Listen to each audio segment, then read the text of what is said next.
Hi hello నమస్తే అండి. నేను మీ రమణప్రియ. నేను ఇప్పుడు మీకు ఒక విశేషమైన దేవాలయం చూపించబోతున్నాను. ఇది కాకినాడ దగ్గర పవర అనే ఊర్లో ఉందండి. ఈ శివాలయం గుడి చిన్నది కానీ చాలా వైశిష్యం, చాలా ఫేమస్ ఉన్న గుడి. ఏమంటే ఇక్కడ స్వామివారు మనకి ముసలి రూపంలో దర్శనం, అంటే మకర రూపంలో దర్శనం ఇస్తారండి. చాలా చిన్న గుడి, పల్లెటూరులో ఉన్న గుడి. అంత సౌకర్యంగా ఉండదు. మనం కారుల్లో కానీ బళ్ళల్లో కానీ వెళ్ళొచ్చు, కానీ చాలా మహిమాన్వితం అనమాట. మేము వెళ్ళేసరికి పౌర్ణమి కదా అని వెళ్ళేసరికి గుడి క్లోజ్ చేసేసారండి. మార్నింగ్ 10 వరకే తీస్తారట. ఇక్కడ ఒక భక్తురాలు కొడుకు నదిలో పడి మరణించారటండి. ఆవిడ వేడుకుంటే ఆవిడకి స్వామివారు వరం ఇచ్చారనమాట. నీ కొడుకుని మింగిన నేను ముసలి రూపంలోనే ఇక్కడ దర్శనమిస్తాను, కాబట్టి ముసలి రూపంలోనే స్వామివారి దర్శనం ఉంటుందన్నమాట. సాక్షాత్తు రాతి స్వామివారు ఇక్కడ అన్ని రకాల కోరికలు నెరవేరుతాయని చెప్తున్నారండి. ఆయన యాక్చువల్గా ఏంటంటే సంతానం లేని వాళ్ళు, ఎన్నో రకాల దాంపత్య సమస్యలు ఉన్నవాళ్ళు, రకరకాల అనారోగ్యాలతో బాధపడేవాళ్ళు, అన్ని రకాలు ఏ సమస్య ఉన్నా 11 సోమవారాలు అభిషేకం చేయించుకుని స్వామివారి దర్శనం చేస్తే చాలా విశేషంగా నెరవేరుతాయని చెప్తున్నారు. ఇది చూసారా, అభిషేకం ధారాపాత్ర కూడా వెనకాల ముసలి రూపంలోంచే బయటకు వస్తున్నట్టుగా కట్టారు. ఇది గోపురం చుట్టూ. ఇది 3 ఏళ్ల క్రితం ఈ గుడిని పునర్నిర్మితం చేశారటండి ఒకప్పుడు. ఇప్పుడు చాలా బాగుంది గుడి. చుట్టూ ఇది ప్రదక్షిణ చేసే ప్రాంగణం. అమ్మవారు, దుర్గా అమ్మవారి బాలాలయం కూడా ఉందండి. అది కూడా చూపిస్తాను మీకు అమ్మవారిని. చివరిలో ఇది గోపుర దర్శనం. ముందు ఇలా ఉంటుందండి, కానీ అంత ట్రాన్స్పోర్టేషన్ లేదు, కానీ చాలా ప్రాశస్యం. కానీ అక్కడ పక్కనే ఉన్నారండి, మనం అడిగితే వాళ్ళు వచ్చి తాళం తీసి స్వామివారి దర్శనాన్ని చూపిస్తారు. అగో ఆవిడ వచ్చి తాళం తీస్తున్నారు చూడండి. స్వామివారిని ఇంకా దగ్గరికి చూపిస్తాను మీకు. ఎవరన్నా విశేషంగా అటుపక్క వెళ్ళిన వాళ్ళు, కాకినాడ చుట్టుపక్కల ఎవరన్నా ఉన్నవాళ్ళు, వెళ్ళేవాళ్ళు తెలుసుకోగలిగితే వెళ్తే చాలా ప్రాశస్యం అండి.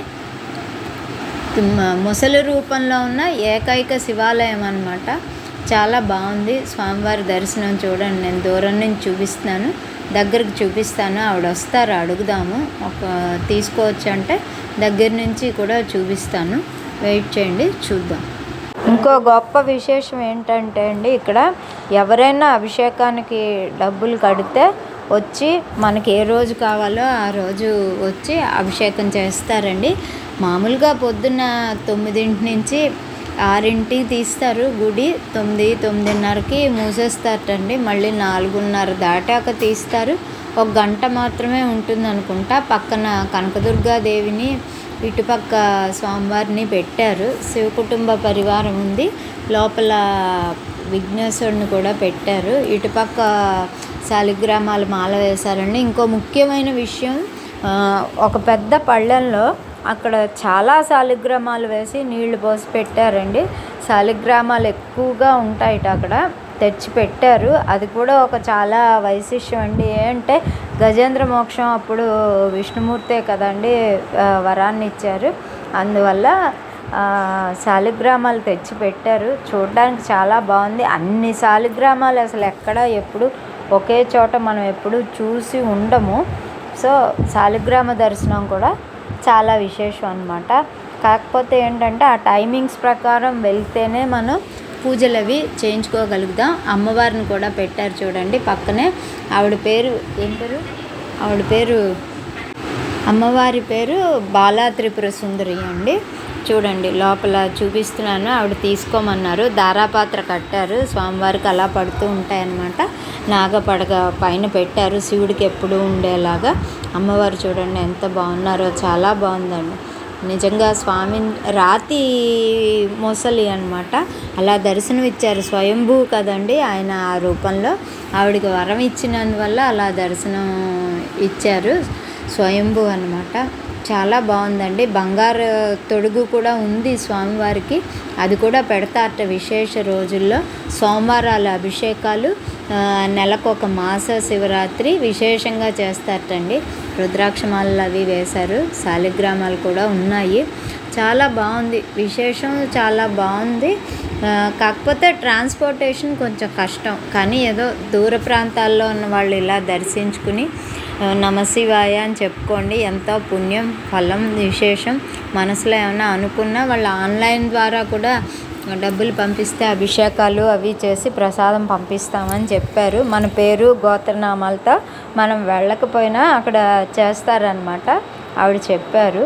పైన చూడండి శివుణ్ణి పెట్టారు, ఎంత బాగుందో.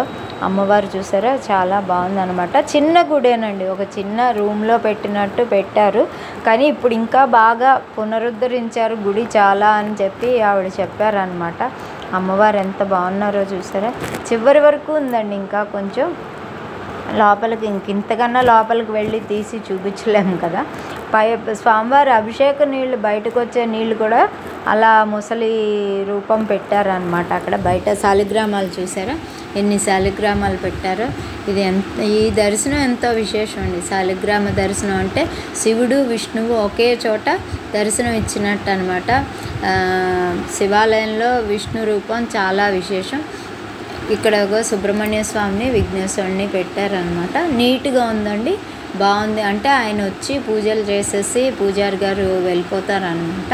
ఒక పక్క దుర్గాదేవి, ఒక పక్క ఇలా శివ కుటుంబ పరివారాన్ని పెట్టారు. శివాలయం కదండి, చాలా బాగుంది. కొత్తగా చేసినందువల్ల ఇంకా గోడల మీద శ్లోకాలు అవి చక్కగా నీట్గా క్లీన్గా ఉంది. చుట్టూ ప్రాకారం కూడా ఉందండి, ప్రదక్షిణ చేయడానికి కూడా ప్రాకారం కన్వీనియంట్గా ఉంది. ఈవిడ దుర్గా. బయట ఇంకొక విగ్రహాన్ని పెట్టారండి, దుర్గామాత విగ్రహాన్ని కూడా పెట్టారు, అది కూడా చాలా బాగుంది. శివుడికి విశేషంగా చేసేది అవే కదండి, పంచామృతాలు, విభూది, చందనం, కొబ్బరి నీళ్ళు, ఇవే కదా చేస్తారు. నందీశ్వరుడు చాలా బాగుందండి గుడి. థ్యాంక్ యూ అండి. మరో మంచి వీడియోతో మళ్ళీ కలుద్దాం. Thank you.